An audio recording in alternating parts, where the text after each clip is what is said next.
9. Ignition sequence start. 6. Hello, and welcome to another special episode of Rocket Fuel. And today's episode is again on the topic of tokenomics, but it's a little bit different from the previous special episode where today we have Evan here, who you might know from the Rocket Pool Discord as IB1 Gymnast. Evan is going to be introducing his tokenomics proposal, which is what he thinks the community should be adopting instead of the proposal that Val, Samus, and others have kind of presented through the RPIPs right now. Evan, welcome to Rocket Fuel. Samus, welcome back. You're going to be here talking about Evan's proposal and bouncing some ideas about what are its strengths, what are its weaknesses, and we're going to have a bit of a discussion about that. Evan, can you tell us a little bit about who you are and kind of introduce yourselves, because this is your first appearance on Rocket Fuel? Yeah. Hey, first of all, thanks for bringing me on the show, Whack, and thanks for having this discussion with me, Samus. I think it's going to be a really fun chat. But so a little bit about me. I went to the Naval Academy. I have a background in physics, and I fly fighter jets for the Navy. And I have an interest in rocket pool on the side. Absolutely super fun. But so I became a node operator in January of 2022. I published my RPL thesis in April of 2022. And then notoriously became bearish on RPL token in November of 2022, starting with the upgrade, the Atlas upgrade in April of 2023. Made a public bet about that. So I just wanted to chat with Samus today about an alternate proposal and to just kind of like highlight a different trade-off space. And then also if the community remembers when Ken and Marceau was on Bankless, I interviewed them as the practice round. I don't know if anyone listened to that. So Yeah, I remember anyways. that. Yeah, Samus, welcome again. We just saw you a couple Thanks. of days ago, but maybe you can take a minute or two to let people who didn't watch that episode learn about who you are. Yeah, it's funny you mentioned that podcast. That was actually how I was exposed to Rocket Pool. So full circle. Oh, really? Yeah. Well, I was pretty new to crypto and had started listening to Bankless, and there were some ads about it, and then they posted that recording more specifically on some of the details of how it works. Wait, are you saying the Bankless ad actually worked? Wow. Actually, like at that point, I was like, okay, I think maybe I'll consider being a node operator, but I don't have anywhere near enough ETH, so I need to work on that. But over time, yeah, I later that year did join as a node operator and started to kind of become more familiar with how things worked in the Discord, but didn't have that close of an involvement until the Tokenomics rework. There was the incubator, so kind of put forward some ideas and then started to get a lot more involved in brainstorming, presenting on them, and more recently the IMC. And then, it was fun to record a couple days ago with Wack and go over some of the questions and answers on the existing proposal. So highly recommend going to listen to that if you haven't yet. And also the kind of rework explainers we put together on rpl.rehab. So go check those out as well. Excited to just hear another perspective, chat about it, and see what happens. Excellent, Evan. So why don't you take a few minutes to give us a high-level run-through of what your ideas are, and then after that we'll go into more detail, and then we can have a back and forth with Samus. So the floor is yours. Tell us your ideas. We'd love to hear them. Yeah, for sure. Well, basically, I'm going to go through kind of like my personal goals for this chat. And so I'm going to propose an alternate approach to Samus's and Valdorf's. First of all, I'd like to compliment you, Samus and Valdorf, on the material that you guys put together on the rpl.rehab, the website. There's some really great content there to go understand details about your proposal. But really the point of me kind of bringing an alternate proposal is to compare and contrast a different approach at a high level in order to highlight the trade-off space and to kind of like propose a different trade-off space that, in my personal opinion, I think would be more optimal compared to the approach that's put together by Samus and Valdorf. I'll just, unless you guys have any questions, I'll just dive right in. Okay, yeah, please go ahead. So basically right now, Rocket Pool has about 4% of the liquid staking market. And I think as a protocol, we need to get more serious about trying to gain market share. We're currently the most decentralized staking protocol in Ethereum and probably all of crypto, at least to my knowledge. except for Ethereum consensus itself. So that's an awesome starting point. So basically, like how do we gain market share? And the question is like, what is limiting Rocket Pool's growth? So right now, existing node operators don't have enough capacity to mint additional RETH. So what's the solution for that? We've kind of already started down that path. The solution would be, in my opinion, would be to continue down the LEB path that we already started with Atlas, and maintain that 14% commission for node operators. So that's the first piece of it. And the second piece would be to reduce the RPL minimum bond to 10% of node operator ETH. So I'll kind of start with the first half of it, and I'll kind of walk us through kind of how I arrived at that conclusion. So like if you could share the first image, the first graph that I put together, what listeners should see is a graph that looks like essentially a 1 over x graph. And on the y-axis, you have solo staking units of return, essentially the same unit of return that Samus and Valdorf had displayed in their sublinear bonding graph, where it's the ratio of Rocket Pool's node operator returns to solo staker returns on a per ETH basis. And then on the x-axis, what you'll see is the ETH bond value. So all the way on the right at 16 ETH is how Rocket Pool was originally conceived, where a node operator would show up to Rocket Pool, provide 16 ETH in order to spin up a mini pool. And then as you progress along the x-axis to the left, you'd eventually reach the LEB 8, which is what Atlas unlocked. And then you can continue down the LEB path, and you'll see that you essentially get a 1 over x relationship. And so I'm going to quickly go through the math behind this and kind of how I drive this so that everyone can be on the same page. So the graph that I just kind of walked you guys through is it's a ratio of the Rocket Pool node operator returns in the numerator, and in the denominator is the solo staker returns. So we'll start off with the denominator because that's the easy one. And so each piece of that fraction will be on a per ETH basis. So for the denominator, your solo staker returns, if you want to calculate your absolute ETH returns in a year, it would be 32 ETH times your yield. But we want to know what the return is on a per ETH basis. So you just divide by 32 and you're left with the yield, which makes sense, right? Because your yield is your return on a per unit of account basis, which in this case would be ETH. So that's, you can set the yield value to just yield Y. I just set it to Y. So that's the denominator. We can kind of set that aside for now. Now we're going to talk about the numerator. So the numerator in this graph is the Rocket Pool node operator returns. And the equation for that would be the ETH bond. Let's just start off with, as an example, with the 16 ETH mini pool. That 16 ETH would be the ETH that is provided by the node operator. We can call that the ETH bond. And so to figure out what the return is for the ETH bond, that portion of it, the node operator is not receiving any commission on that portion. So it would be the 16 ETH times your yield plus the borrowed ETH times your yield, the staking yield, times the 14% commission, which to represent that would be 0.14. However, we want to know what the node operator returns would be on a per ETH basis. And because you're not providing 32, you're providing your ETH bond. If you divide both terms of that equation by the ETH bond, what you're left with is 32 ETH divided by the ETH bond minus 1 in parentheses times the staking yield times the 14% commission. So that's the borrowed ETH, the return on your borrowed ETH term, plus the ETH bonded times the yield. So you have the piece of the equation, which is just this normal staking return, since that's not borrowed, and then you add the return on the borrowed piece.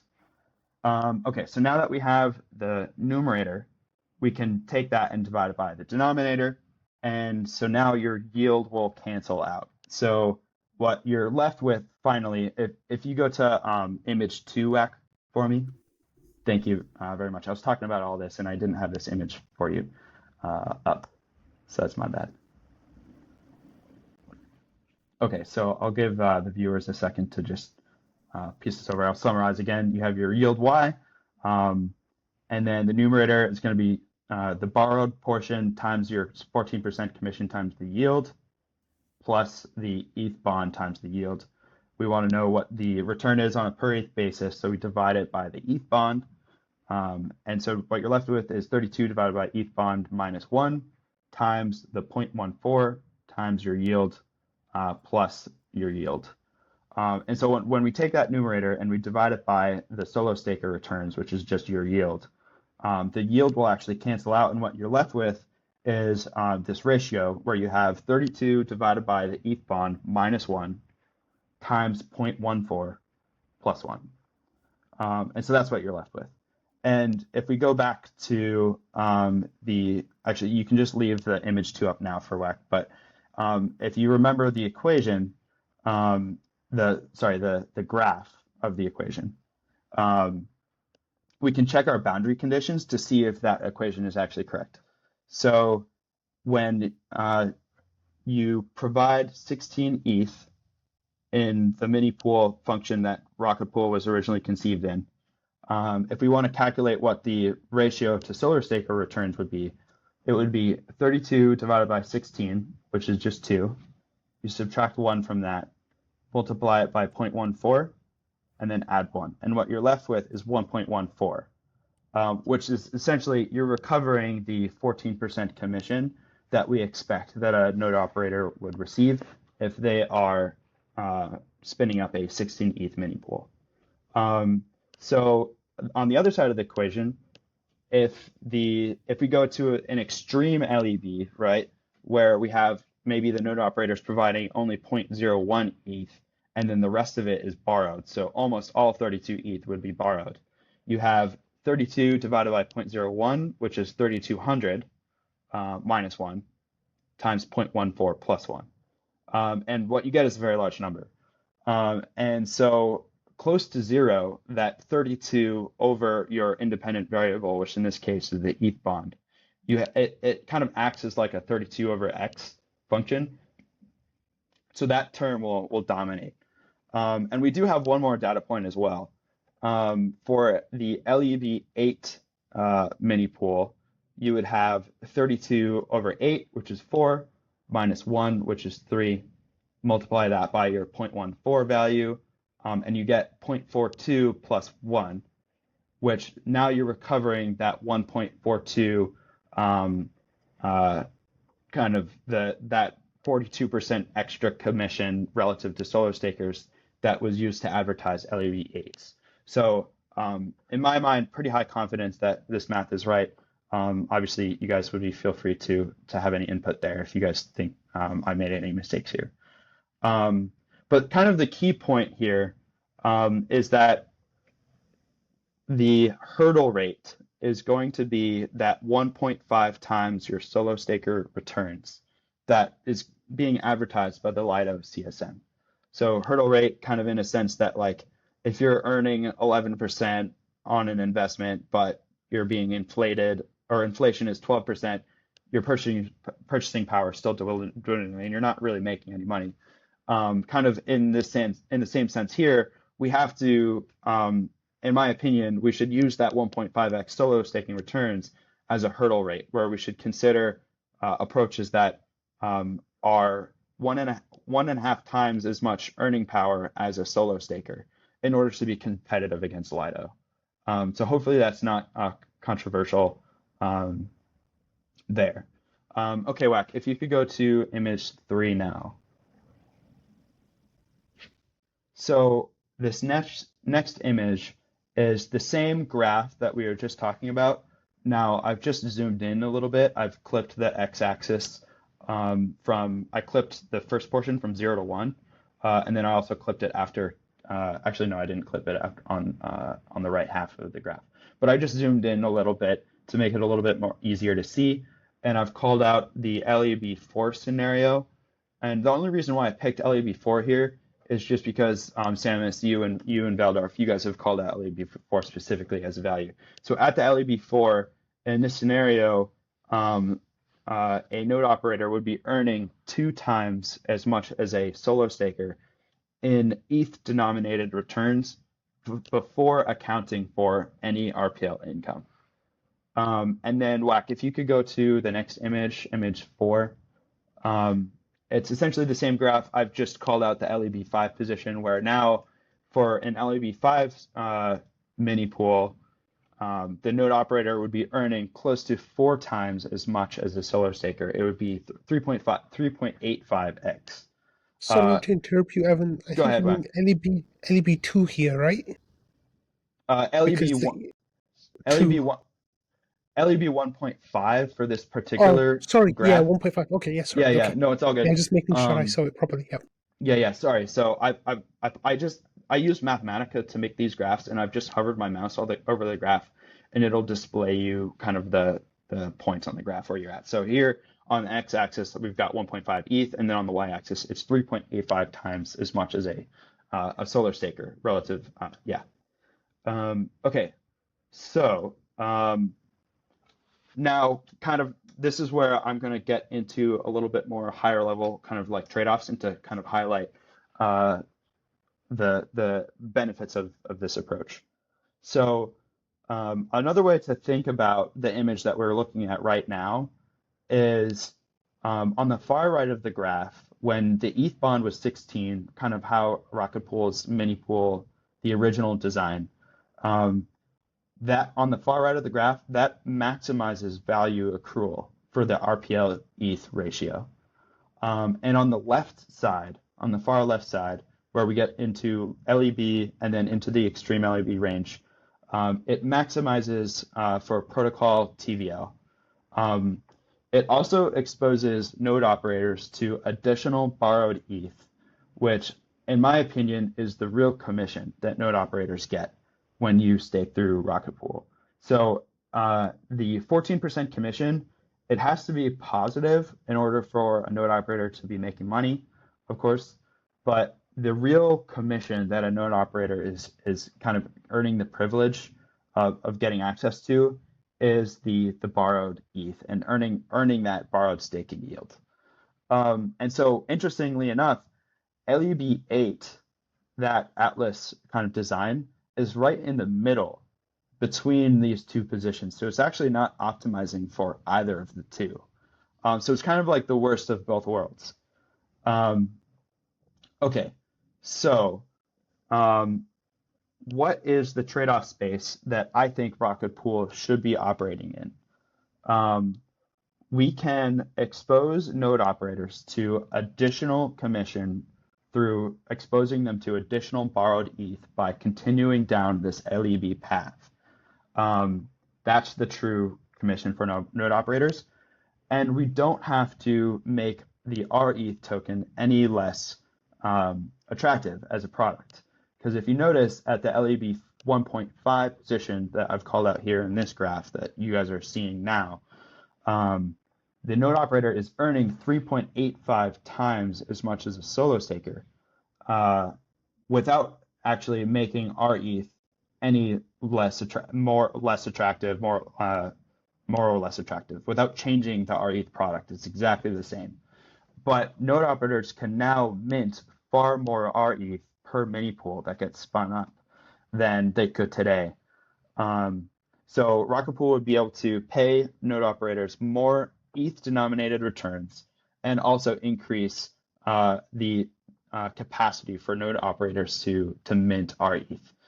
And then so one question might be, okay, well, we would empty the deposit pool very quickly, and yeah, that may be true, but at least node operators aren't the roadblock anymore, and it's just demand for RETH.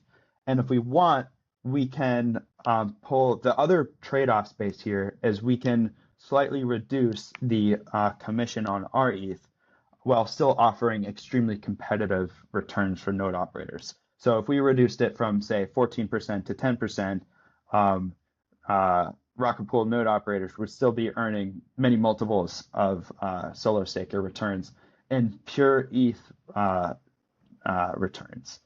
Before and the cool thing about what I just kind of walked you guys through here is I'm not making any assumptions about I'm not even making assumptions about what the ETH staking yield is, other than just that it's positive. So that's kind of like a really cool thing here. Okay, so I'll kind of stop there. That's the first half of the proposal, before getting to the next piece of it, where we get to the RPL minimum requirement should be reduced to 10% of node operators' ETH bond. So I'll kind of stop there if you guys have questions or any thoughts and reactions. Samus, you're welcome to offer any feedback here if you want, and then we can either choose to give Evan feedback here now, or we can just let him finish his presentation and then save it until after that. Yeah, what would you prefer? And sorry, Samus, just to jump in real quick. I think the key piece of the key takeaway here is that we can make the node operator commission how much a node operator earns, and the attractiveness of our ETH very nearly orthogonal. So we can kind of manipulate the two. We can manipulate one and the other without really affecting the other one, if that makes sense. Sorry, and I'll hand it back to Samus.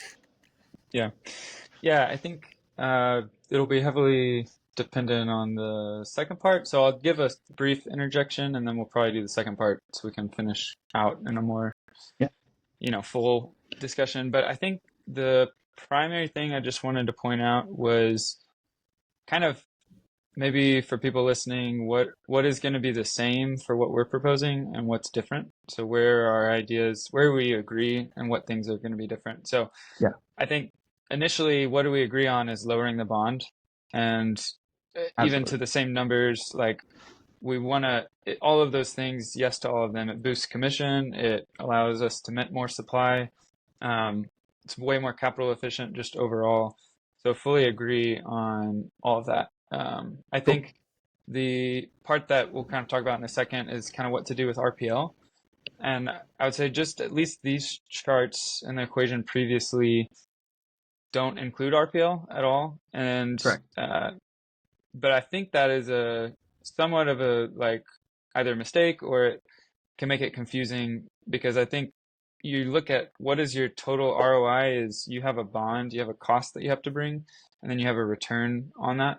And so right now this is only focusing on the ETH cost, but there is going to be an RPL cost as well. So I think we'll talk about that in a second, but just kind of keeping in mind as you're listening so far, when you look at that equation previously, it only shows the ETH bond cost.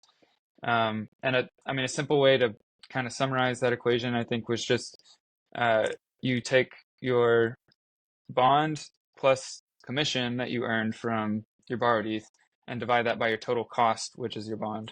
And that gets you how much yield you're going to get. And it's a multiplier versus solo. And so, definitely when you lower the bonds, you earn more commission. All of that is more attractive, and it's always going to be divided by the cost. So, I think that would be the one thing. It's hard to model because then the cost changes. You have to guess what is RPL going to do. But that's just one thing to keep in mind. It is a difference, is that in the rework, you can actually have a fully ETH only proposal where you could look at the same chart and it just is that, and there's no RPL guessing. And instead, you could do that if you want, or you could, and you're giving value to RPL, or you could trade off. So the trade-off was you lower the commission. So instead of 14%, you get 7%, and you remove the RPL volatility risk, and then you get this actual chart, but it's going to be slightly muted. But then the reason is because you're giving value to RPL, and you have to give significant value, or else the fundamental value of RPL just kind of drops to the floor. So that's part maybe we can talk about in a second. But yeah, we'll talk about it in a second. Samus, do you think these numbers would work in a world where something like Rocket Lend as a product took off, where marriages were happening at the contract level and anyone could jump in and out of marriages? This is what we would see, right? We'd see that people would only care about their ETH numbers. They wouldn't have to factor in RPL at all. and anything that came into the RPL side of things, it would just go to the RPL holder instead. So this would Yeah. work in that world, right? So I think the key thing that Evan shared was one of the things he mentioned was changing the RPL requirement from borrowed ETH to bonded ETH.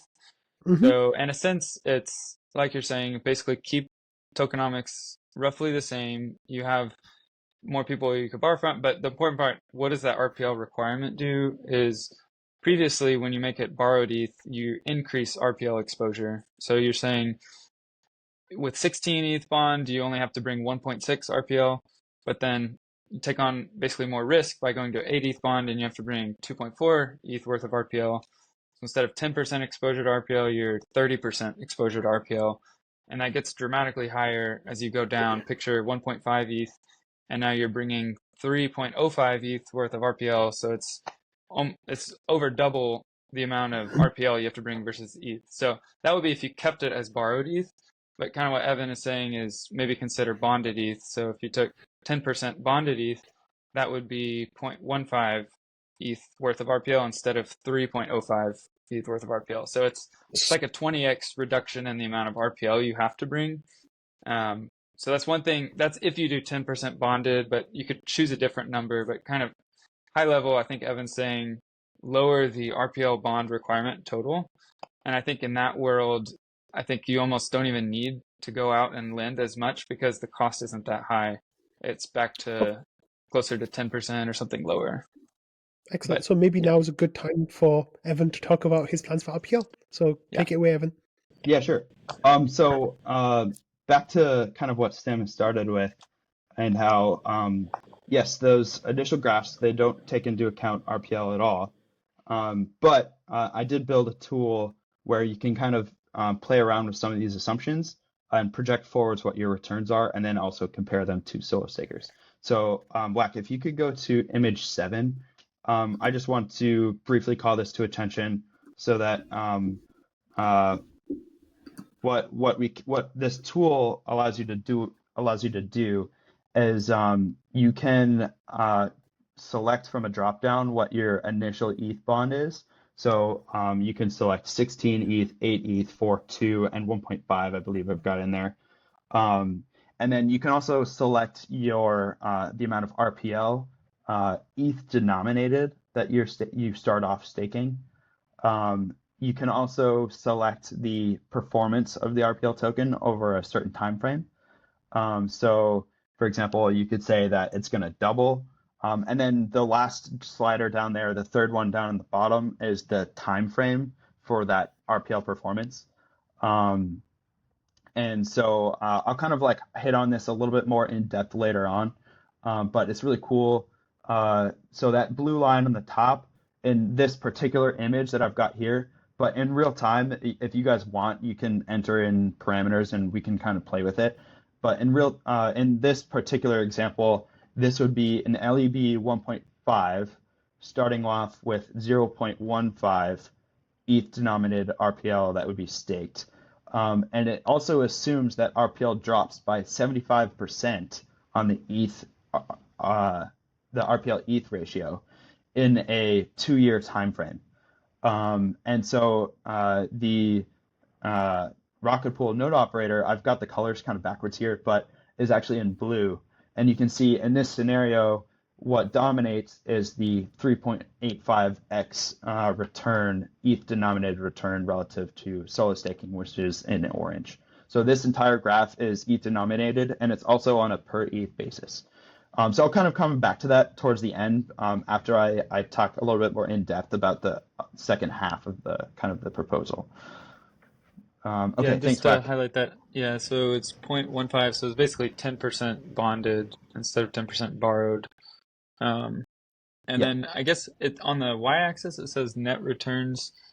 So where it says 1x, that would be equal to solo staking No, rewards. no, that would be your whole deposit. So one would be like you'd get 1.5 ETH of returns Well, over that period so of time. actually, so sorry, I'll try to explain this graph a little bit better. On the y-axis is your ETH returns per ETH that you have staked. So when like at year 10 roughly you cross 1 ETH, that means the ETH that you've invested has doubled. Does that make Okay. sense? It's So like a you've earned 1 percentage, ETH. like 100% basically. Yeah, Mhm. Like yeah. a two, yeah, if Um, you double your return, it's 100%. Yeah. yeah, exactly. So for a solo staker, and I kind of make some assumptions about the yield. So um, since we're just talking about it now, That makes sense. uh, Yeah. Because you got the if orange on the bottom is the ETH solo staker return. So that's exactly. kind of your baseline. You're going above that. Yeah. Yep, exactly. So Whack, if you could go to image 6, the previous image, um, this is the assumption, or I make two assumptions here. So I assume that the ETH staking yield starts off at 4%, decreases down to 2% over the course of a 5-year time frame, and then is terminally at 2% for the next 5 years. And we could make there's tons of discussion that we could have just on this piece of it, but that's what I assume. And I actually made this a year ago when the ETH yield was 4%, and it's now closer to 3%. And so it turns out the staking yield has actually been dropping a lot faster than what I assumed to be the case. I thought this was a good assumption, but maybe not. I don't know. I was kind of educated guessing here.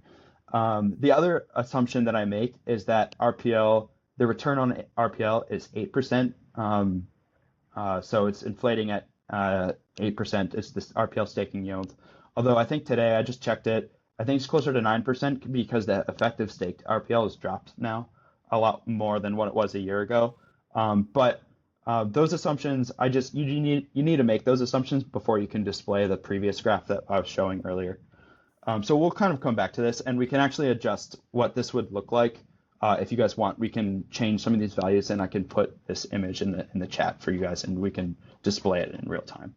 So, but I'll kind of sorry. Did you have anything else there you wanted to draw out, Samus? I think it's not as important, but recognizing the RPL yield um, also would drop as more people stake RPL. So if you get to 100% staked, first, I mean the actual yield you get is lower, but then the real yield is also just basically dilution. It's not really yield; it's just everybody's getting diluted a little bit. But yeah. Right. Anyways, Yeah. but it's already accounted for more so probably by the price swing up or down that you already accounted for. So Yeah. Um, awesome. Yep. I agree with you there. 100%. Okay. So, coming back to the second half. So the first half we talked about um, continuing down the LEB curve. The second half would be to reduce the RPL minimum bond to 10% of node operator ETH, as opposed to, as Samus called out, borrowed ETH, which is what the protocol started off with, and it's what we have today with LEB 8s. And so, um,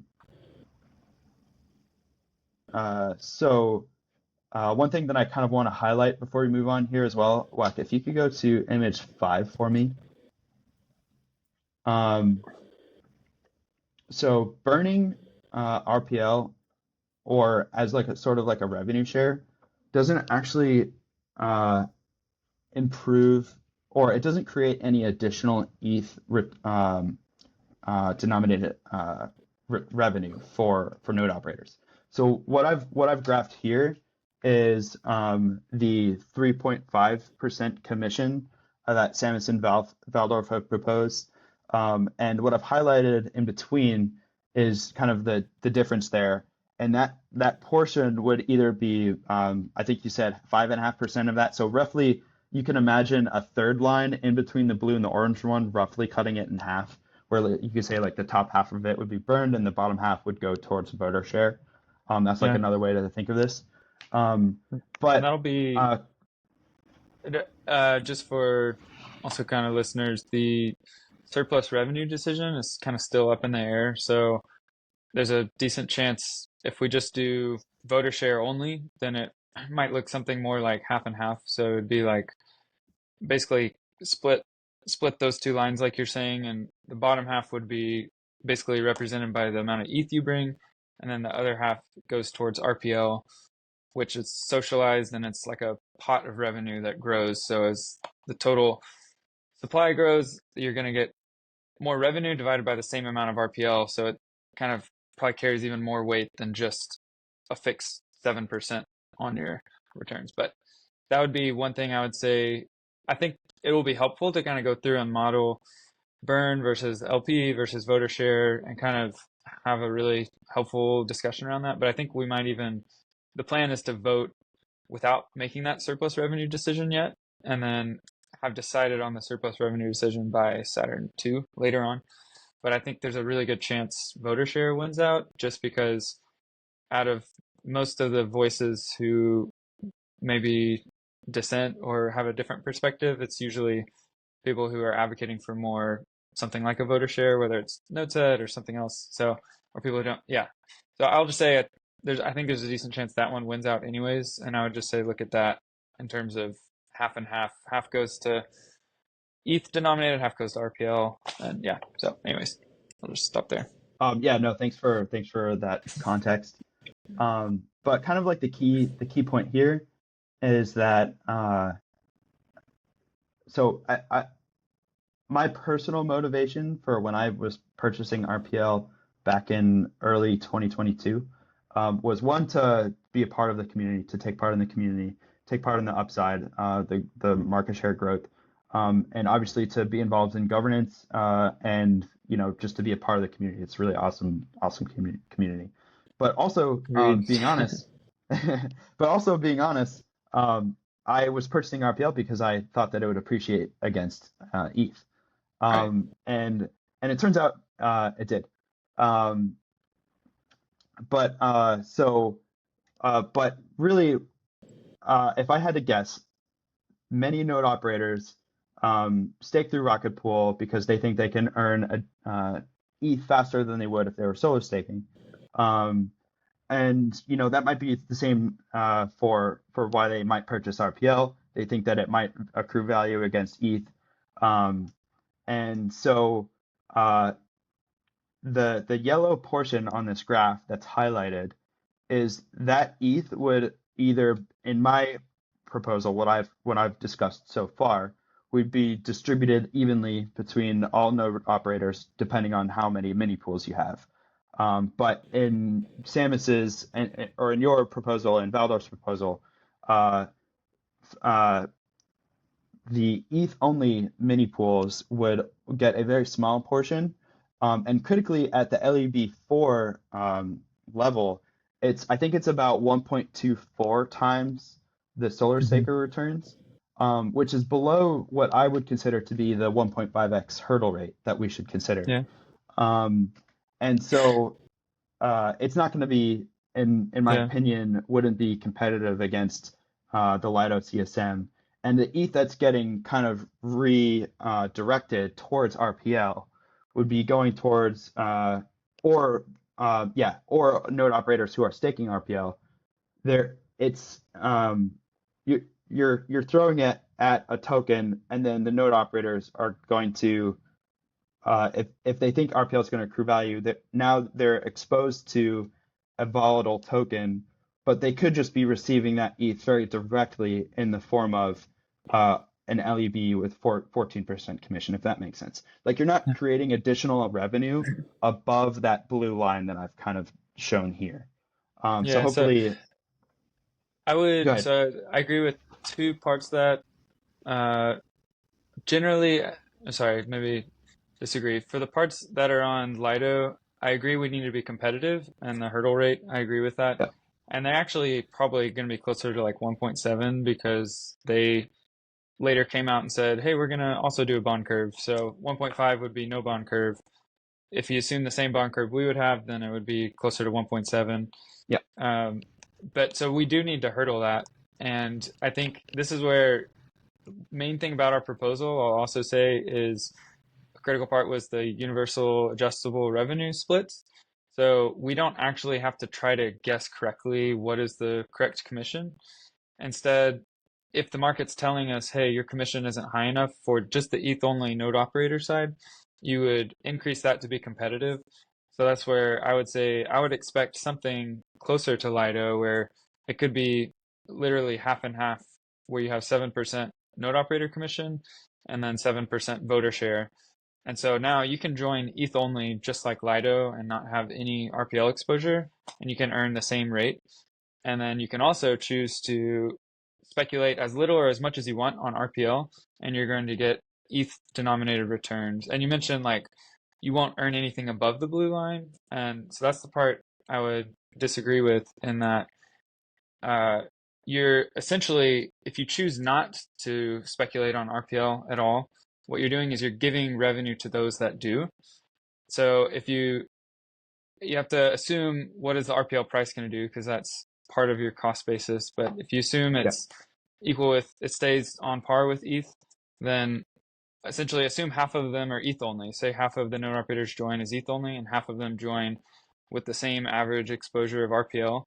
Those who have RPL get double the revenue. So instead of 7%, you're getting 14% on that RPL side plus your 7%. So it'd be like 21% versus those who do ETH only get 7%. And that's kind of a generalization, but essentially I think you have room to earn even more with that, but it comes with RPL speculation as much or as little as you want.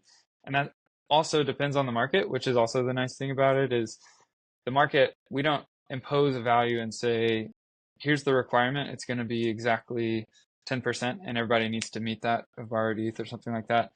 Instead, people can decide what they think the right exposure is, and if everybody decides it's 3 or 4% exposure, then that's the average. And if you bring more than that, you're just going to get a larger share of that revenue. So you don't even have to bring way more necessarily than what you're doing today. It might just be there's a lot of people who want to join with way less exposure, and if you keep your exposure the same, you're going to be getting all of their revenue that they're choosing not to speculate on. And it comes with RPL price risk, but that's a more natural market where exposure is matched with returns instead of historically it's been your ETH denominated returns stay flat, it's 14%, and then your RPL just swings wildly depending on the market, and you get some rewards in RPL to make up for it if you stay above the collateral requirement. Otherwise, you get wrecked and you get a depreciating token and no yield.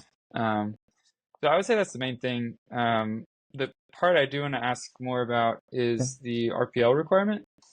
You mentioned kind of dropping it from borrowed ETH to bonded ETH, and so that I think is a really dramatic change. And that would be like for the 1.5 ETH bond, it keeps going. The smaller you go, the more it drops, but that would be a 20x reduction in the amount of RPL. So say under your proposal, what I would do personally is I would see that number and say, okay, I need 20 times less RPL, so I'm going to basically sell that part of my stack and then just come and meet the minimum requirement because I don't want any more exposure to that RPL token, and I'm getting the full ETH returns by 14%. And so I think there's a really high risk that RPL loses its fundamental floor value because it drops down 20x, for example. And I think it'll still have some value, just like other tokens have value, even if they don't have a fundamental value, which is like most of crypto. But in terms of my confidence in whether I would put my money in it, significantly declines because I would say at this point, why would I do that when I can just do ETH? And Samus, wouldn't that be equivalent to saying that you would need 20 times as much growth compared to where we are now in order to have the same fundamental floor value as we have now? So that would, take us from 2.5% market share to 50% market share, which is double of what we've decided to self-limit at. So it would never be the case that we'd hit the same fundamental value we have now ever again. Yeah, I think if you're trying to calculate fundamental value and you tie it how it historically has been to basically the market share in an indirect way, because it's this requirement that is brittle and people don't always stay at that requirement, or that, but if you do tie it to that, then like you're saying, yeah, you have to grow 20x to meet the same fundamental floor value. So at that point, it's kind of, personally, I would say pack it in for the token. I just wouldn't, except for I would do the minimum amount to stay a part of the ecosystem and be a contributor and be aligned in that sense. But I think maybe one question would be, in that case, why not just drop the RPL requirement altogether? And then it would be just like Lido. We don't have to have the requirement. Token. Yeah, just a governance token. So that's what I would ask. So some really great questions. And I think we can kind of hit all of those. So I think it's not as much of a concern, the RPL ETH ratio, as you might initially think. And here's why. So empirically, LDO is worth 5 times as much as RPL in terms of its ETH market cap. And why do you think that is? It's because that protocol has, I don't know, 20x as much TVL as we do, right? Or close to it. I think they're sitting at about 70% of the liquid staking market right now. And so when you look at that, LDO is a governance token, but we really, as a community, don't really consider LDO to have that much utility compared to RPL. And so if this proposal were to be accepted by the community, honestly, I'm not sure that I have the social capital that's required that maybe you and Samus or you and Valdorf do in this community. Let's say just hypothetically this were to go through and the RPL token nukes on the ETH, the RPL ETH ratio. Well, what do you think that many people would do if they're offered, assuming we get forced exits and LEB 1.5 becomes a thing?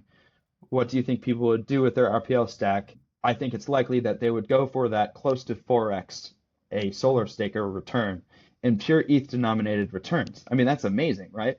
And it's more than double, it would be more than double what Lido would be offering for their Lido CSM. And so you would see ETH whales come in and stake through Rocket Pool because it's just far superior to what Lido would be offering on an ETH denominated basis. Huge supply growth, but maybe even potentially overpaying one thing. So here's the other thing. The incentives change. The incentives become to spin up more mini pools, right? Which is kind of the whole goal here. We don't want Rocket Pool to be limited by the number of node operators. And the RETH token is still the exact same product, and we haven't changed it. So it's just as attractive as it was. I don't agree with the concept of overpaying node operators because right now we're such a small portion of the liquid staking market. If we're gonna get serious about gaining market share, we need to pay node operators and we need to make it extremely attractive. And I think this would be one way to do that. Another way too, another lever, just is kind of like me thinking like into the future. For example, like if this were to go through and then TVL shot through the roof, one way that we could slow protocol growth down is to then move back up the LEB axis and actually make the ETH bond required higher. So you could say like just the x-axis as like you could turn that into like market share. So like if we're at 10% of the liquid staking market, then the ETH bond is 1.6. But if we're getting closer and closer to that, or sorry, it would be half of 22%. So if sorry, let me back up. If we have 10% of the liquid staking market, but we're still far below our 22% cap as a community, then we'd be on the far end of the left side of the axis. But let's say we are at 11% of our, like we're halfway to that 22% cap that we've set, we'd then be back at the LEB 8 portion, and it would slow protocol TVL growth, and it would also at the same time reduce node operator commission on an ETH denominated basis. So that's just like kind of like a variable that we could like introduce. But I mean, right now we have 4% of the liquid staking market, and we should be on the far left-hand side of this curve and be doing everything that we can to attract node operators as much as possible. And I think, Wack, you've had discussions in the past with some node operators who have left the community as a result of the reduction in the RPL ETH ratio. I've personally seen a few node operators who have left the community. Yeah. So I agree. So last thing, I think that we could have our cake and eat it too, because we could increase the capacity for node operators to mint our ETH while paying them much more on an ETH denominated basis. And as the protocol's TVL grows, LDO is 5x as valuable as RPL. So anyways, I'll kind of stop there, and you've got the floor back. Samus, can I make a couple of points before you make a couple of points? Is that okay? Sure, yeah. One of the things, Evan, is that Lido's market share, you got to look at it as a percentage of the whole of the staking market, not just of the liquid staking market. So they're Yeah. around It's 28% 29. at the Yeah, moment, 28. 29%. And Rocket Pool's around 2.5, I think, right? So it's like an Right. 11x. It's not a 20x because you were just looking at the liquid staking market, I think. Another thing is that this, as we were talking about the RPL value and it going down, you have to remember that any new proposal that comes in will have to be voted on by RPL holders. And the fact is that if they think their token value is going to go down, they're not going to vote for it. Like if you say, yeah, you ride this out, and then eventually the TVL will grow and they will bring other kinds of speculative value to RPL. People have already been burned by speculative value to RPL, and I think they want direct value to RPL. That's why people are so excited about Val and Samus's suggestions, because it removes speculation and it just brings direct value capture. I think there was another point that I was going to make as well about like node operators, right? Like, do we need more node operators? The fact of the matter is that if we move down this LEB curve to LEB4s and the LEB 1.5s, and we assume that all node operators will go to LEB 1.5s because their ETH rewards will be so much higher, the fact of the matter is that we don't need a single node operator to be able to get up to like 5 to 7 million RETH minting capacity. That's like there definitely is an element of paying node operators too much, because we don't need to bring in a single new node operator ETH in order to get our market share up to like 10% of the whole of Yeah. stake. No more than that, 20% of the whole of stake. Do you know what I mean? So these are the kind of things that I'm thinking of. I'm sure Samus is going to bring up other points as well. So maybe like, I don't know how you want to respond. Yeah. Like, do you want to respond to me or Samus? Go ahead. Like, you can probably make other points. Yeah, I think agree with those. I think what you see in practice by overpaying is you kind of look at any market and a competitive rate is what's healthy. So if you're overpaying, what's going to happen is everybody flocks to you, and that's great, except we have to have a RETH demand to meet that. And if we don't, what happens is you have a massive node operator queue where everybody's waiting to get in, or the queue is so long that people just don't even approach it because it's going to take you a month to join to get that. So then whoever was first in line, they're going to get these 4x yield with very little RPL exposure. But then a lot of people are locked out, including potentially existing node operators, as you might be slow to upgrade because maybe you're cautious and you're like, I want to make sure things are. I've talked to people who have a lot of stake and they're like, with each new upgrade, I'm going to wait like 3 to 6 months to make sure there's no issues, and then I want to upgrade. But if we are overpaying, then that makes it extremely attractive. And then if you can't even migrate anymore because there's essentially too high of a demand, then you're kind of stuck where you are. And then also on the point about kind of going up and down the bond curve, I think what we should do is optimize for the max capital efficiency, because anything else, we're just leaving value on the table. So if we can go to a lower bond, then I think we should. And then we have all this extra capital that we can play with, and we can decide if not to give it to the ETH side, we can give it to the RPL side. And I think that's going to provide a really fundamental value that it's not just speculative or theoretical. It's I put it down and you can literally look at what is the APY I'm going to earn on this. And there is risk about the principal moving up and down, but you can earn significant amounts of ETH specifically on your RPL, and you don't have to worry about it's all relative to the market. So if other people are less bullish, then you're basically going to get their revenue. And that can be a sizable pot, especially if we grow 5-10x, we get closer to our self limit. That's the same supply of RPL tokens, but now you've got 5x the amount of ETH revenue that's coming to that same token. So it really boosts the value, which I think I would say the last point I would make is kind of why RPL in general. And so I kind of asked that of basically why not just remove it if it was sort of it's so low, it's 0.15 ETH per validator worth of RPL. You look at competitors, they're doing no additional bonding token. And I think what sets Rocket Pool apart and what makes it unique is the governance system is really robust, because you have to bring both RPL and ETH.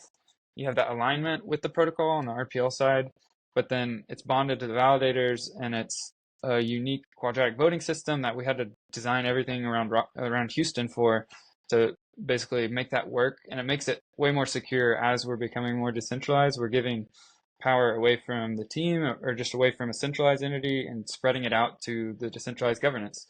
So you look at Lido, it's like, are you centralized or is your governance in control? And if your governance is in control and they can exit validators, then you have to really say, do I trust those LDO token holders to basically do the right thing always? And if it's dominated by just a token vote by whoever has the most, and it's a small amount who can swing any vote, that's not really robust. But that's kind of what sets Rocket Pool apart, is we have that unique governance system that anybody can join, and you get a pretty good boost just by being new. And now I can actually make a difference in my vote, and it feels good to like participate that way. I think we would lose some of that if we kind of lost RPL's value. And then there's secondary, you have funding and other things that there's benefits to RPL, like getting paid in RPL and incentivizing liquidity, paying devs, all that. But those are the main things I would say. And we have all the existing node operators, that all of them have bought into the system with, a lot of them are 30% exposed to RPL. So I think they really want to make sure they have value. Otherwise, 30% of my portfolio, if you're fully in our Rocket Pool, which I don't know how many everybody is, I'm pretty much that way. But it's a high risk. And so I really want RPL to do well. Yeah. So, Evan, we kind of inundated you with a bunch of questions. So sorry about all good. I was trying to take notes. I was sending a lot to you guys. Okay, so a bunch of good points there that I'll try to respond to. So when it comes to the RPL ETH ratio, again, I do think that the key thing that the protocol should be going for is TVL, and just empirically we see another token on the market that is worth much more. LDO is worth 5 times as much as a Rocket Pool. So if Rocket Pool were to be close to that 22% cap, then I think it's a pretty good assumption that RPL would be much better off than it is today. Worth less as a percentage of its market as its TVL? No, LDO is worth about 500,000 ETH, but RPL is worth about 100,000 ETH today. But 10 times less locked ETH than LDO does. Something like that. Yeah. I mean, so then that isn't worthwhile, right? Because in ETH terms, you're actually getting less per TVL unit than you are currently. So I think the reason why.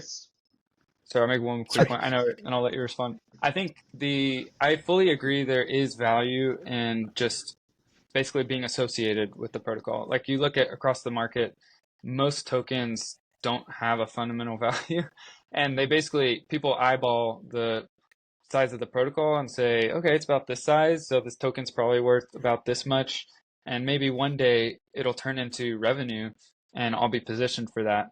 But until then, it's just sort of like a governance token. And I agree there's value in that, but I think that's present under both of our proposals, that I think growth is possible under our proposal. We can get to the self-limit pretty easily, I think, as long as we can find the RETH demand for it. But so you have that value that's just from being a governance token, and then I think there's a boost on top of that from actual ETH flows that you're directly earning. So, and this may surprise you, I'm not against direct value capture for RPL in the long run. Once Rocket Pool's TVL has matured much closer to its 22% goal, right? Mm-hmm. So right now we're at 2.5%, WAC, you said, of the entire ETH supply.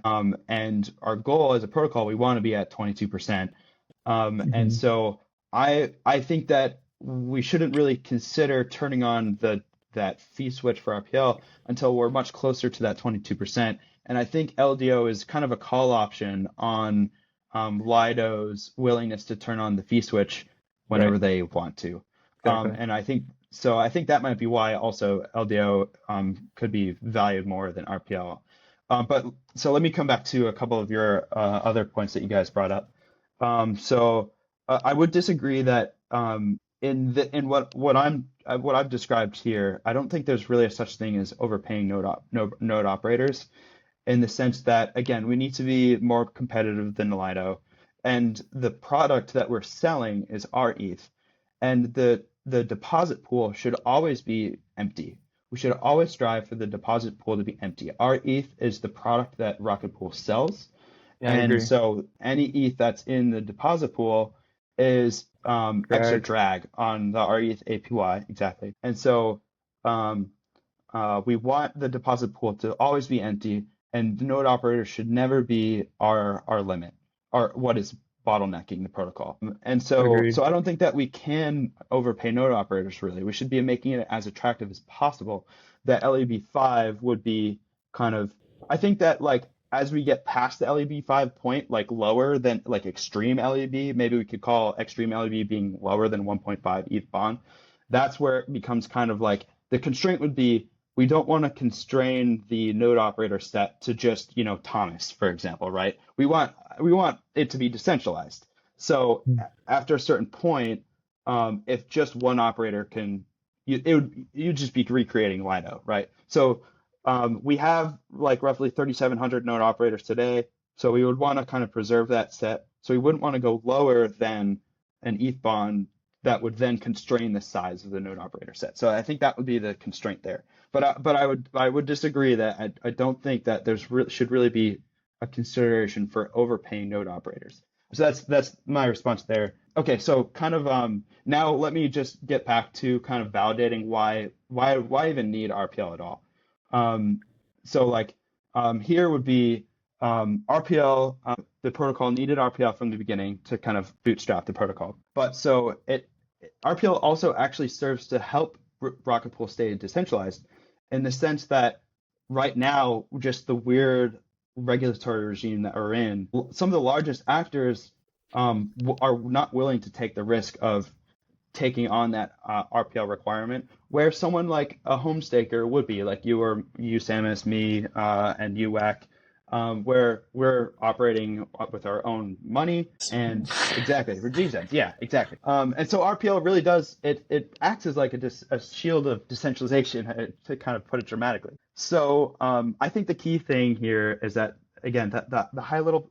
So the other thing is you guys are talking about how RPL voters would have to vote for something like this, even with the knowing that there's risk that to the RPL ETH ratio.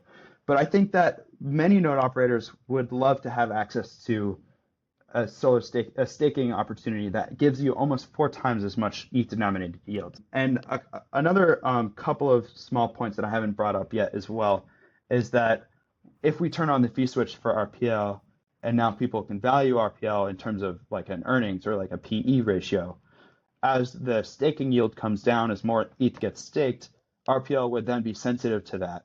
So if the staking yield declines over time, then the earnings for RPL would decline over time as well. I calculated RPL today is about a 47 PE multiple, and we can kind of go through those calculations if you'd like. But that's based on ETH revenue per year using that 10.5% commission, so not accounting for the 3.5% of the commission that you were kind of call out there, Samus. And so to me, that's pretty small. That's like about a 2 or maybe a 2.5% additional yield on RPL. And it's also a token that would still be inflating at 1.5%, right?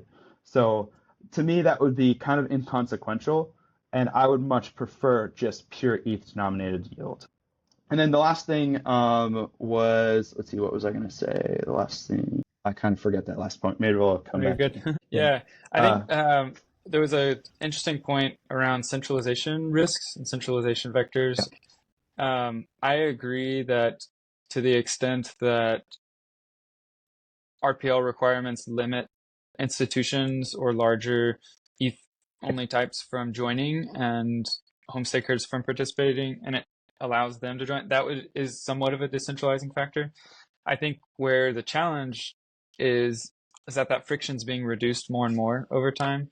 So you look at Houston, what does it enable is marriages at a protocol level.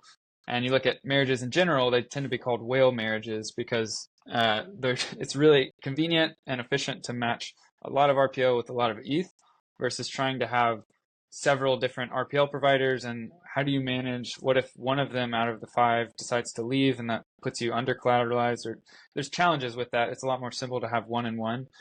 And I think what happens then is it's actually a huge centralization risk because you're offering ETH only, but only to the biggest operators. So you have something like the team who might have a lot of RPL saying, yeah, we're willing to lend our RPL to some, big name institutions that are, or maybe not institutions, but technical parties with a lot of ETH is what they said. And to me, I'm like, that's great for growth, but that just alarm bells go off of, hey, that that is allowing ETH only for these institutions, but not for the home staker. So the home staker Yeah. is stuck trying to find a way around this RPL requirement, or they just go somewhere Right. else like Lido. And then meanwhile, the big institutions just come in and flood the validator set with whale marriages that are now blessed at the protocol level, So I think that's a challenge that I think actually the most equitable kind of like decentralizing solution is removing the requirement. And then you have people that are actually solo staker types who only have exposure to ETH. So they have 32 ETH, no RPL probably. And they come in and they just put all of their ETH as a home staker in, and then they can start contributing and earn a competitive reward to Lido or somewhere else. And they help grow the protocol and simultaneously provide yield to the RPL token, which helps boost our governance, security, and all those other things. So I think that's a huge part that I think we will have to have a competitive market. If we have 14% and we really start struggling with our ETH demand, that's where we can start to figure out, is there anything else we can do, like marketing and other soft incentives that, actually right now the IMC just boosts things like liquidity, but can we boost demand and provide other incentives in any way? But eventually, if we need to, we can basically try to lower that RETH fee and recognize Yeah. that would cut into RPL value capture in the short term. But if it's necessary for us to survive or to grow, then we'll do that. So I think we're not locked into any specific values. You mentioned kind of like in order to grow, we may like you're okay with actually surplus. You're okay with like a revenue capture. You just want it to happen at a later state once we've grown. Correct. And I Exactly. think the biggest risk to that is, like I said, existing node operators are highly exposed to RPL. So kind of with your requirement, what I would do personally if it went through is I would exit. I would sell my RPL because I can't sell it until I exit. And then I would just maintain only the amount of RPL that's required for joining, which would be 10% of exposure instead of 30% exposure is where I'm at. And I would expect a lot of other people might think the same. So kind of the RETH supply, as much of node operators exit, would go down. And then what would happen is basically as the RPL price drops from that, now it's also less expensive. So by the time I join, I can just convert a smaller amount of my ETH revenue back once the protocol past Saturn, or maybe we've lowered the requirement a bunch, and then I'll join again at a much lower rate. And honestly, I would say if we were on day one and we didn't have a bunch of baggage of everybody has RPL, which kind of, as much as it is a challenge, it's also kind of cool that it forced governance alignment, that you have all these people with a large amount of value in RPL. That makes it really secure against governance attacks. But if we were starting from day one, like I think it would have just made sense to not have a requirement and to do something else and then consider revenue direct capture later on, kind of like what Light is doing or somebody else. But I think we're not in that position. We already have asked people, there's kind of a social contract of bring 30% exposure to ETH or find somebody else who can speculate on your behalf. And that's the only way to participate. And so a lot of people are in that position. And I think it would be a race to the exits and a race to the sell button in order to, and that would just cause a lot of damage in the short term if we don't provide any kind of value capture mechanism besides kind of governance token value. Yeah. Great points. I've actually been in that situation myself, where when I initially staked, I started off with one mini pool, and I was actually 150% RPL. And then I spun up a second mini pool, so then I was at 75%, and then the RPL token more than doubled. At which point I exited because I turned bearish on the token after Atlas. I exited my mini pools at Atlas, sold all of my RPL like a couple days after Atlas, and then essentially waited many months for the RPL token to come back down, which I was very public about my predictions for. And the token, in the last 12 months or whatever, has gone down like I think around 75% on the RPL ETH ratio. And I was very like vocal about that possibility. And so, so yeah. Anyways, I'm with you I've there. done you've described Yeah. personally. But so to briefly come back to, I remember what I was going to say before. In terms of the value capture for RPL and it being sensitive to the yield, what I've discussed here is not sensitive to the yield because the staking yield, sorry, the ETH, just the vanilla staking yield, it actually cancels out in that equation that I described to you guys earlier.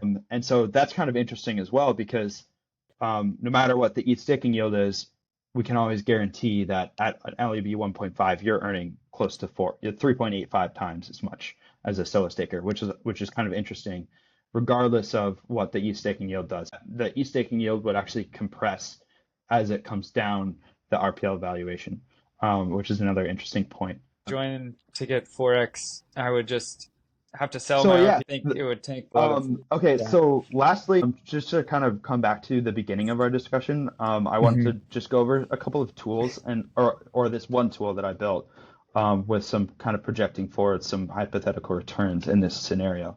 So like if you could go back to image 7, where I've got those sliders, kind of projecting forwards returns relative to a solo staker. In blue is the unfortunate color choice, but in blue is the rocket pool node operator returns, and in orange is the solo staker returns. Yep, so there we go. So in this scenario, we've got an LEB 1.5, the node operator staking 0.15 ETHs worth of RPL. And I actually also assume that the RPL token decreases in value by 75% over a 2-year time period. So up until year 2 on the x-axis, we assume a 75% drop. But because you're earning 4x and ETH denominated returns, it is just way more powerful than your RPL. So But I would another say thing that too, sorry, real quick, last thing. Oh, go for it. Go for it. Yeah. If you guys want, feel free to tell me what hypothetical scenario you want me to kind of adjust, and I can put the image in the chat, and we can kind of play around with it. Gotcha. Yeah, I was gonna say I agree it would fully make up for it once you're in that position where you've already reduced your stack and then rejoined with, only 0.15 ETH worth of RPL for each validator. It's like at that point you're not that exposed to RPL anymore. I Right. think I'd just be concerned about the part of getting to that position, which is I would have to exit, which takes a month, and then sell, and then everybody else is doing that too, and there's not a lot of liquidity on the market. And then I think that's Yeah. a challenge for our ETH supply, and then it's Yep. also a challenge for my bags. And but I I think, think Yeah. oh, go ahead. Yeah. one of the other things we'd have to pay attention to is the fact that the RPL value would nuke based on this proposal. If the wider community thought this was going to go through, in the short term, the RPL value would definitely go down. In the long term, it might go up, right? Like in the long term. The thing that we have to remember is, like, with Val and Samus, we're talking about potentially incentivizing our ETH minting or directly kind of like getting it to go forward. Like we'd use the PDAO treasury for that. We'd use the IMC money for that. We'd probably even end up using GMC money for that. Like that's how much money we would have to spend on it. The problem is if the ratio nukes in the meantime, we just won't have the ability to incentivize our ETH growth.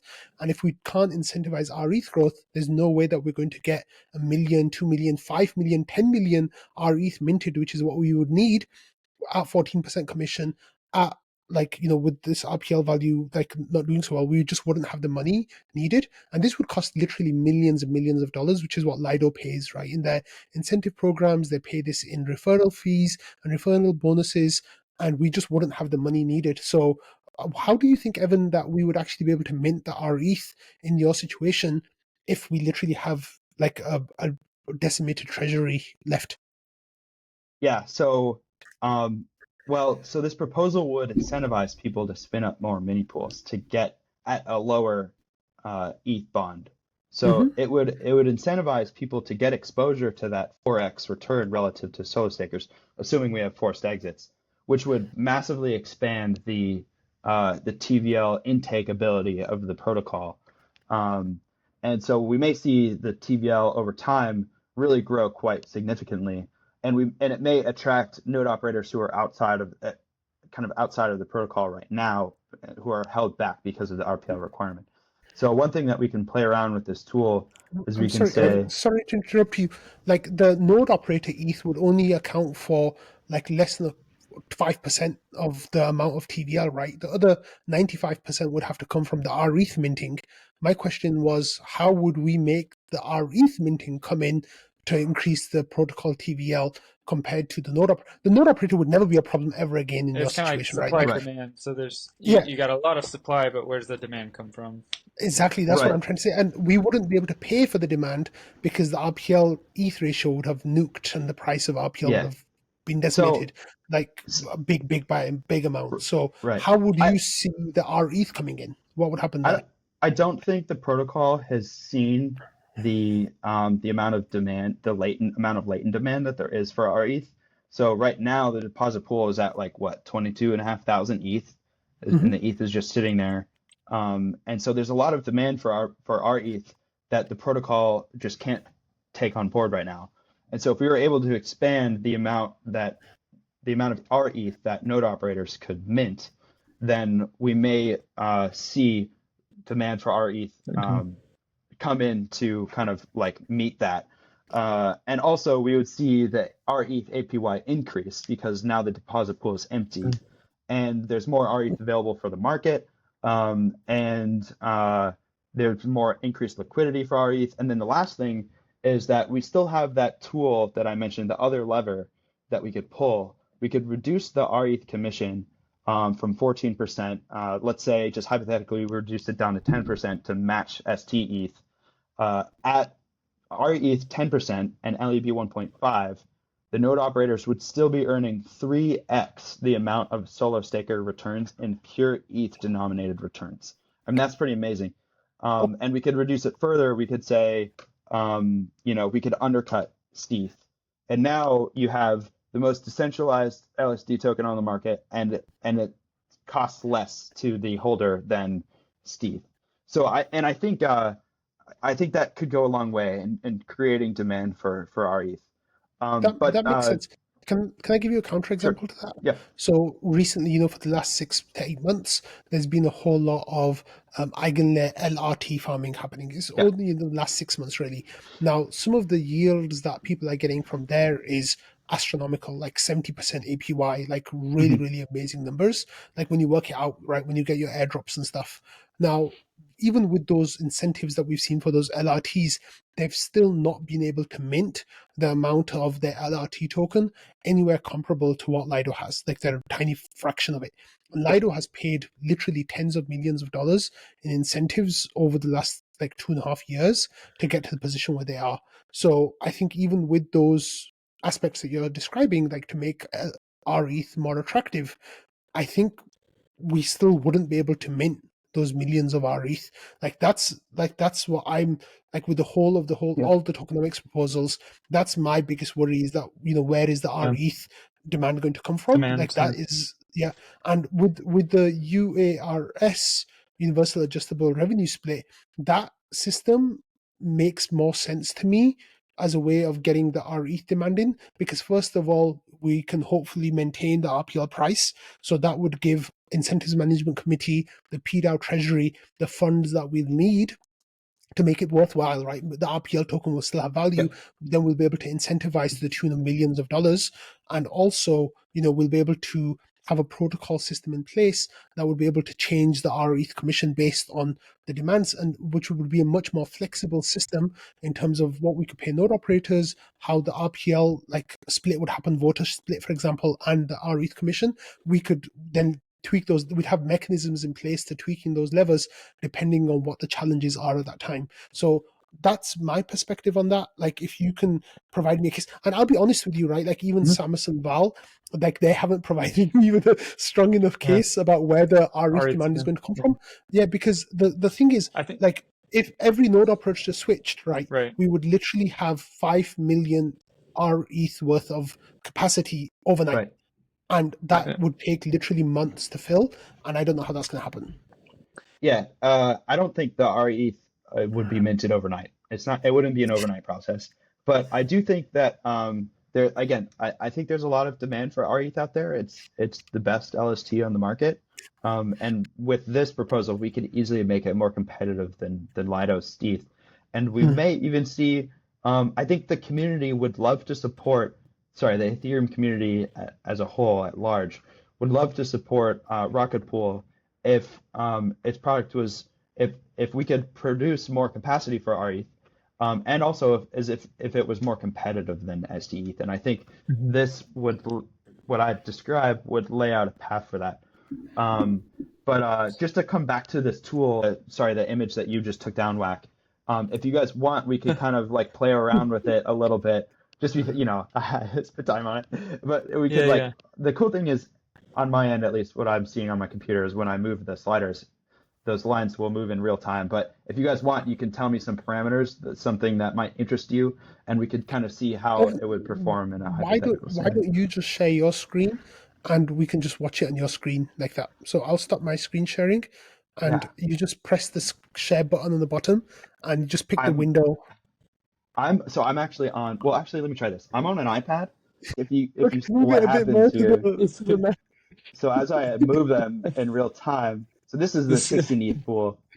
Yeah, I don't know. Do you guys have a set of parameters that you Yeah, would want me to put in? no, I think it's better if you just describe it. It's fine. Like, just we describe can. it If maybe yourself. you could Yeah. share like in the YouTube comments or like the when the video is Mm. posted, some other pictures of just kind of, and Well, what maybe I like a could do link to the too. tool if you have that. But yeah, Yeah, I could do that as well. What I could do also is, if you guys tell me, or like, I can do. Let me just do. Yeah, I already gave you guys LEB 1.5 with sure. RPL nuking 75%, and it was still insanely positive against the solo Mm. stakers. So let me do LEB 4 now, just as an example, and maybe I can do.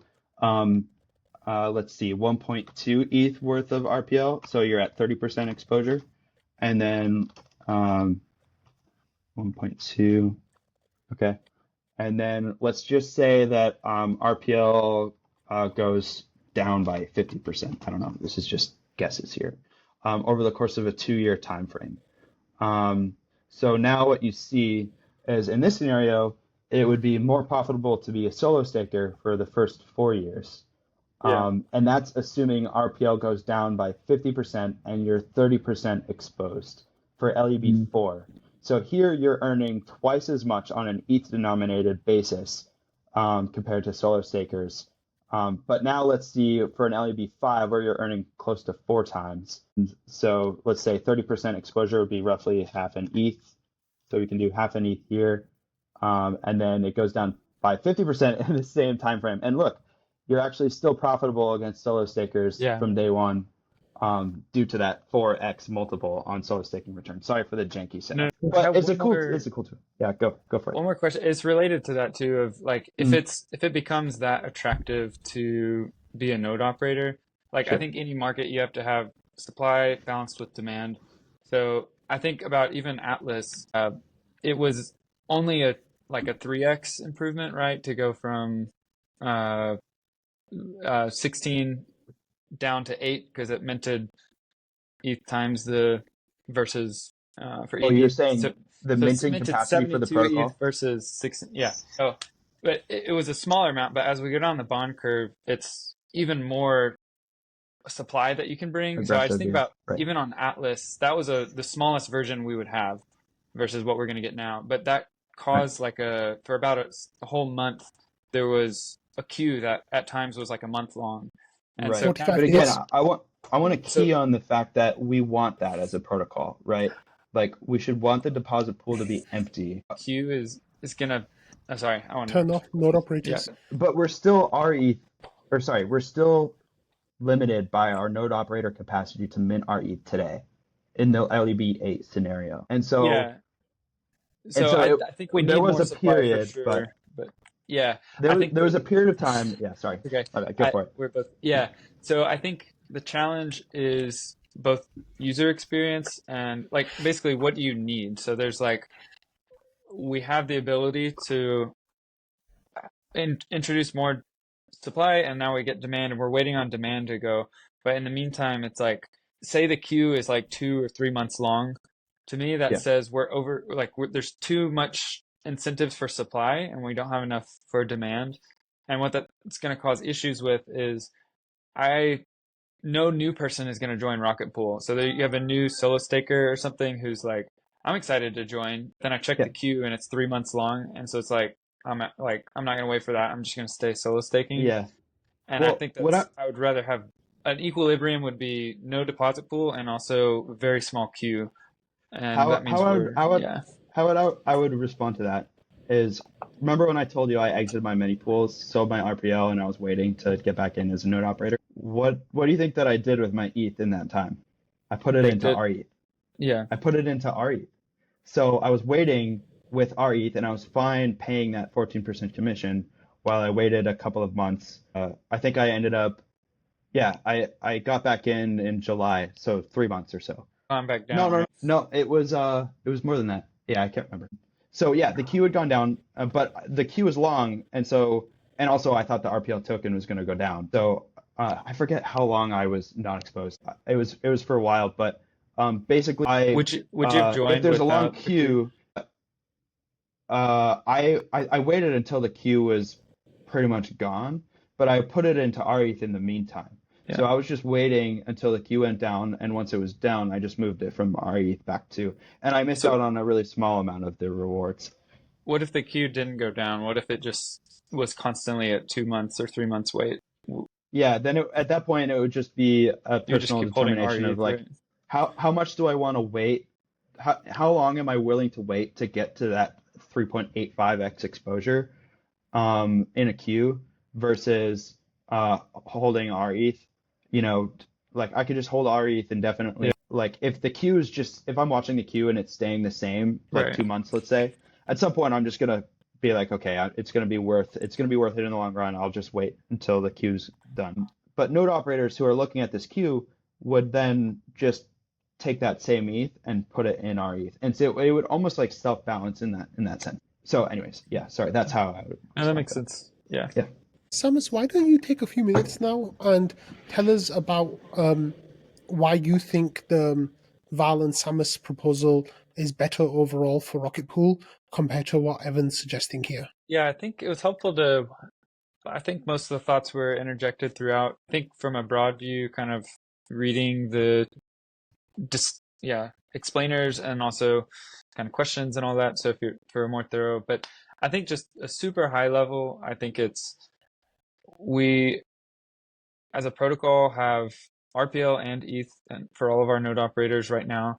And in order to grow, I think we need to support both of those. Like it's in our charters, it's in kind of the fundamental both governance, security, and also just being able to stay alive, to be able to fund development work, to fund incentives.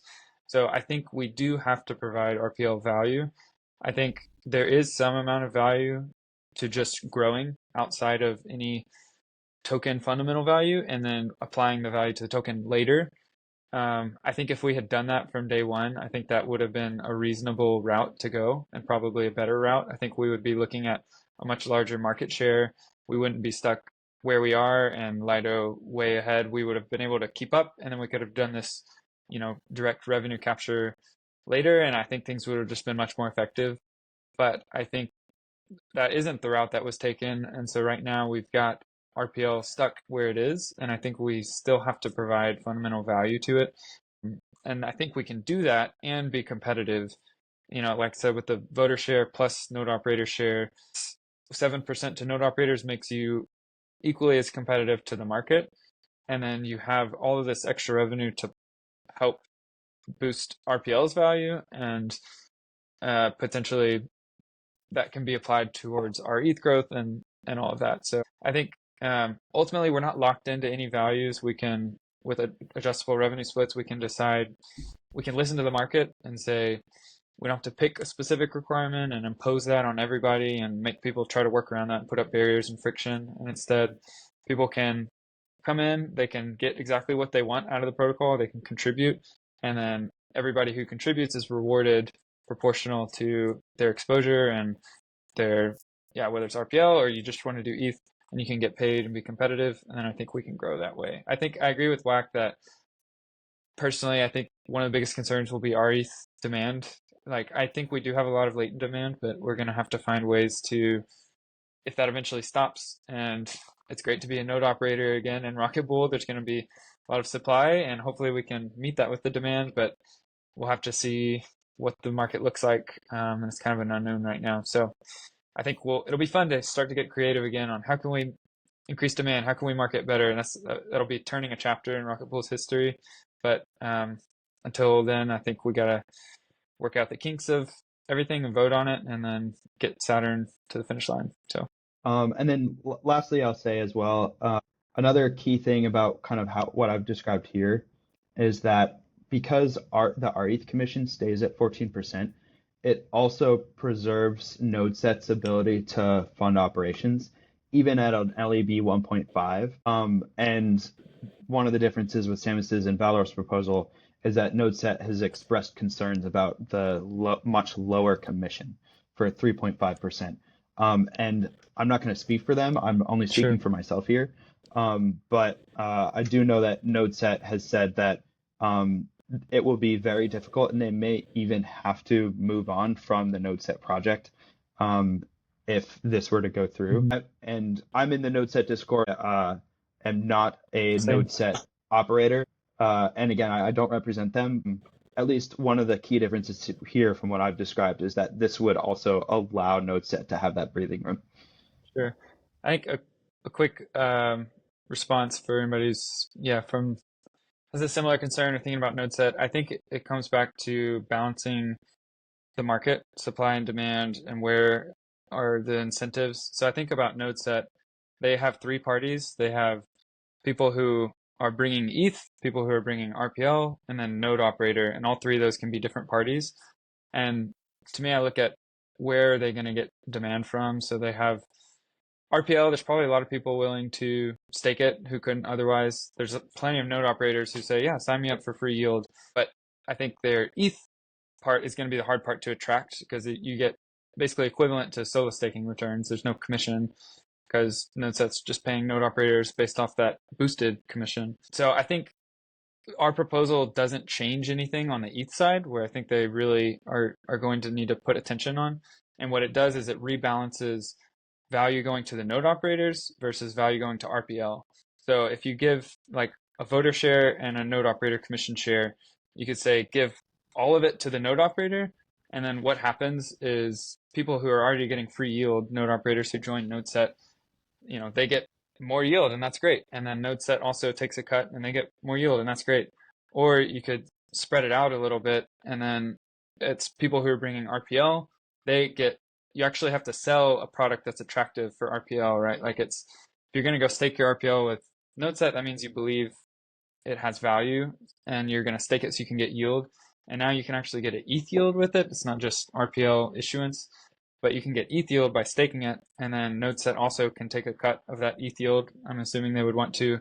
And it does make being a node operator in NodeSet a little bit less attractive, but the whole system could be better, and maybe they spin up enough that it makes up for it. And also, I don't think node operators are the challenge for NodeSet. I think there's plenty of people who want to be there, who are excited about its marginal costs. You set up the hyperdrive module and you just basically add it onto your Rocket Pool module, and it's pretty easy. I've got it set up and it's working great. But I don't think they're going to struggle with that side. And I think we can give that yield to the RPL side and make it attractive.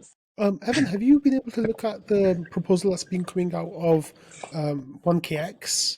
And they're making like Tinder for node operators, like the way that they're kind of describing it. Have you seen that? Yeah, I had seen it. I haven't thought about it super deeply.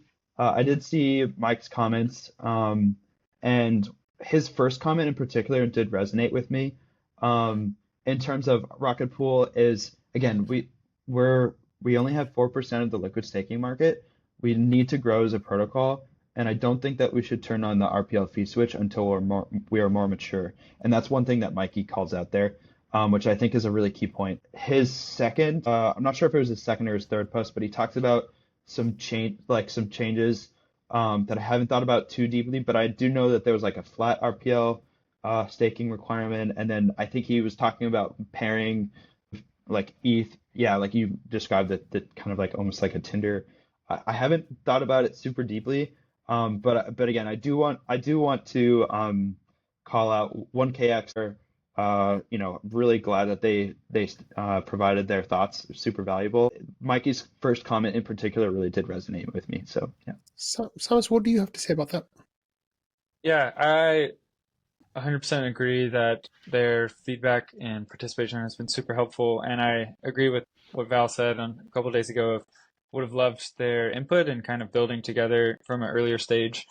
I think I disagree on the point where you said you should turn on the fee switch later, and that I think if you keep an RPL requirement, you do have a fee switch that's turned on. You just make it a one-time cost that both node operators and the protocol have to guess on. So it's like you're still charging a fee. You're asking them to put up this bond as like a fee, but now you have to time the market. And people who bought in at Atlas got super burned versus people like you who timed it better and then exited at Atlas. They did better. So I think instead of having like a one-time fee and then you're kind of stuck there forever, unless like it increases, but then you're already in, so you don't have to go buy more. Or if it decreases, you just exit and sell and then come in at a lower rate. I think it's not a very sustainable or smooth model versus like a continuous flow of revenue that is no longer on the node. The burden isn't on the node operator to try to guess when to do it. It just automatically happens. And it's a true value capture where it directly goes from revenue you're earning to RPL instead of like a indirect model that kind of puts the burden on the node operator to provide that buy pressure and keep topping up, or find somebody else to speculate with. So that's what I would say about the fee switch. If I could just briefly respond real quick. I think kind of one of the key differences here is that in Samus's and Valdor's proposal, you guys are using RPL as kind of one of the sources of yield for the node operator. But kind of what I described today was relying more on the borrowed ETH as the source of commission for the node operator, and taking advantage of how the 32 over X term will dominate as X gets smaller. Yeah. Anyways, that's how I That makes respond. it. Yeah, I think the only source of revenue for protocol is the RETH fee, and then that's coming on borrowed ETH. So I think that's the only revenue, but it's still shifting as you put in RPL and you stake it. It's shifting the revenue from some node operators to others. So basically those that are ETH only, they're giving up some revenue to those with RPL. So it's still like RETH revenue, but it's one node operator to others, which is the same thing as an RPL requirement. It's just less smooth because RPL requirement, you're saying hopefully somebody bought RPL at a lower price and then node operators are coming in and giving revenue. Maybe they even use their commission to have to top up. And so you're still transferring revenue from node operators, but it's kind of less predictable on the timing, both for the node operator and the protocol. So Yeah, go ahead, Mike. So Evan's tokenomics discussion kind of started with Lido's CSM announcement well, the discussion had been going on for much longer in certain parts of the community, but it really hit front and center with Lido's CSM announcement, which was in November. Like since November, we had a round of incubator, like tokenomics incubator, like community submissions. Yep. Then we had like a cohesive plan that was formed with Samus and Val's work that they worked on together. That was then presented at ETH Denver. After ETH Denver, it was refined. A whole lot of other people have gotten involved in that time. And, now we've written our pips, and the community's really mulled over these ideas for 8 months, pretty much 7-8 months. How do you see your proposal that you've suggested today?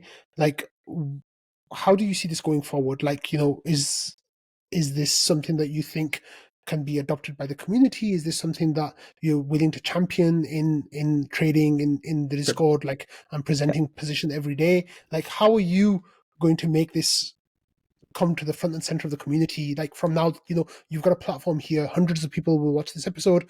Like, what is the next steps for you to make your proposal reality? Yeah. So I do have to admit, kind of like one of the questions that you would ask is like, how come you haven't talked about this sooner? partly is personal circumstance. So my job is actually really demanding at work. I have about 80 people who work for me, and so like I have my it's really difficult to have the time and energy to put into this. And so I know Valdorf was talking about in the episode that you guys put out just the other day how it's been really helpful to have Samus around because he's, you know, on the edge of burnout. Uh, Honestly, I've really not had the time to put into the Rocket Pool community over the last 12 months, in particular because of my job. It's quite demanding, and I love it, but it is demanding, and it's it's difficult. But also, this didn't really become kind of this idea that I talked about today didn't really become obvious to me until ETH Denver when I first saw some of Valdorf's initial GitHub proposals and kind of like when it was kind of like revealed, right? And I had already been kind of thinking about returns in terms of like defining it in terms of solo staker APR because I think that's the best way. That should be the benchmark. Um, and so I was realizing like if we continue down that LEB path, because again, if you remember, I was pretty against the LEB 8 decision, but I think we can recover this if we continue down that path. Um, and so it didn't really become obvious to me until actually right before ETH Denver that I think that the right path should be to continue to reduce that ETH bond. And lastly, honestly, like I don't think that I have the social capital in this community, unfortunately, to make the amount of movements that Samus and Valdorf do. And you know, I'm just realistic to that fact, and it is what it is. I do think that I'm a voice that's been around for a while. I don't chime in all that often, but I feel like I've gathered like a pretty strong, at least something that I'm really happy and proud of over the last couple of years. It's been really fun, a part of the community. I love talking about this stuff with you guys, Yeah, obviously. it's fun. And so, but I'm not sure that, when I first, I made a Twitter post about this a few months back. I forget exactly when, but there were some members in the Discord who were kind of throwing it in my face, and they were saying this is the stupidest thing I've ever seen. Like literally their first reaction, and it had Sorry, been I had posted laughing. it I shouldn't laugh. in like a minute. No, I mean Yeah. it's funny. I can laugh at myself. Uh, I'm in the fighter jet community. We make fun of each other all the time. I have a call sign that makes fun of my personality. So like, and people are emotional about it, and it's this is finances, and I get it. And so, but yeah, so that's how I would answer that question. It's unfortunate that I don't feel like I really have the social capital, but the purpose of this discussion was to really draw out an alternative approach from like some higher level trade-offs and kind of another path that the Rocket Pool community could like have available. And I would love to see if the community really wants me to like turn this into a formal proposal, maybe I can actually put that time in, or maybe someone else can run with it. But kind of the two pieces are continuing down the LEB path and then reducing the RPL bond to the node operator ETH bond. So anyways, yeah, yeah, that's how I yeah. would answer Kevin, that can I ask question. one more question, please? If Val and Samus's suggestion comes to vote, as it probably will within the next month or 6 weeks, Mhm. probably maybe sooner than that, Samus, you might have a better idea of that. How are you going to vote on that? How would I vote on Hmm. towards Samus's and Baldur's See, proposal? Yeah, yeah. that's a great question. I will say, What I'm trying to say is, would you rather stick with the status quo as things are right now, or would you rather go down the path that they're suggesting? yeah, that's a tough question. I don't like the status quo that we have today, and I don't think anybody does. And like I was saying earlier, I think it's right in the middle where we have one Yeah. side of that graph, you have maximum RPL value accrual, and the left side of the graph is maximum protocol TVL. And we're smack dab in the middle of that, and it's the worst of both worlds. But I will say, again, there are lots of aspects of Samus and Baldur's proposal that I support. Continuing down LEB4, I think is great. Really, the only contention that I have is the fee switch for RPL, because I Yeah. think that's just a less optimal way forward for the community in terms of reaching that 22% cap that we set for ourselves. I think that this would be a better path towards that. But I will say I don't like where we're at today, and I do support multiple aspects of what is being proposed, and maybe not everything. But hopefully our discussion kind of helped draw out the high-level trade-offs where like we could pay node operators in pure ETH, and it would be very competitive, and without actually making our ETH any less attractive. And we could actually make it more attractive too if we decided that our ETH, that was our bottleneck. Is putting that same amount of ETH, if you remember that yellow highlighted graph, that ETH that would normally have been spread evenly between operators. So now the incentive is a decision that another operator has to take where am I going to do ETH only, or am I going to try to put it towards RPL and hope that the RPL ETH ratio goes up. And so I think the incentives for what I've talked about for my proposal, it's not really a proposal because I haven't proposed it yet, but my discussion, I guess, I think the incentives are a little bit more aligned towards growing protocol TVL. Yeah. Excellent. Samus, I'm going to let you have the next word, and then Evan, I'm going to come back to you for the last word.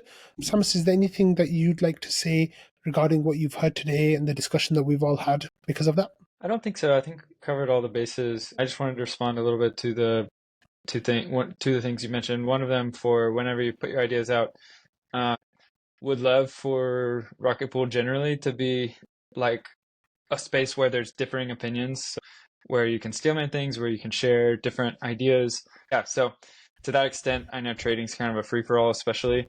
I think the governance threads and all of that can be a little more like productive, but even still, and there's conversations right now about like, okay, are there any other spaces to make even more productive, kind of like community organizations, trying to model a little bit more like what Ethereum does with kind of their project management style, or forum posts also tend to be like more substance than noise, versus you go to trading and it's mostly noise and a little bit of substance. Anyways, just would on that point, we love like more perspective. And then two, about work, it's like totally understand there's seasons of life where I haven't had as much time, and recently I have had more time and it's been fun, but respect balance that other people need to take. And pretty sick job to be able to fly fighter jets and all that. So appreciate that, respect that for the country. So that's Evan, pretty much it. And Evan, I'll let you have the last word of what we finish on.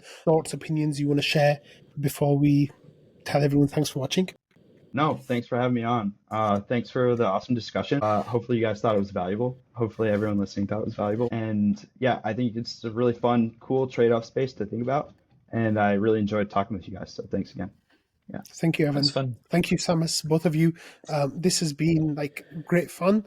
And I'm really looking forward to seeing, if there's a great discussion that comes up because of this. Oh, go ahead, Evan. Sorry, last thing. I'm your gymnast on Twitter. That's where I'm most active. So if you guys want to follow me, just a plug. And yeah, this episode will be posted in a whole bunch of different places. So you might have to follow a few different threads of conversation because I'm sure there'll be questions popping up in different places. But thanks both of you for sharing your time and your ideas. And it was always riveting. So I really appreciate it. And we're at a really interesting point in like the whole tokenomics discussion right now. So I'm super excited for the stuff that comes next, because I think we all want Rocket Pool to be the best possible version of itself. And that, as long as we hold that as our core, understanding, I think we'll all end up in a pretty good place. Thank you everyone for watching, listening, and being part of the Rocket Fuel community. We're going to get some more tokenomics stuff coming in the days ahead. And until then, we'll see you soon.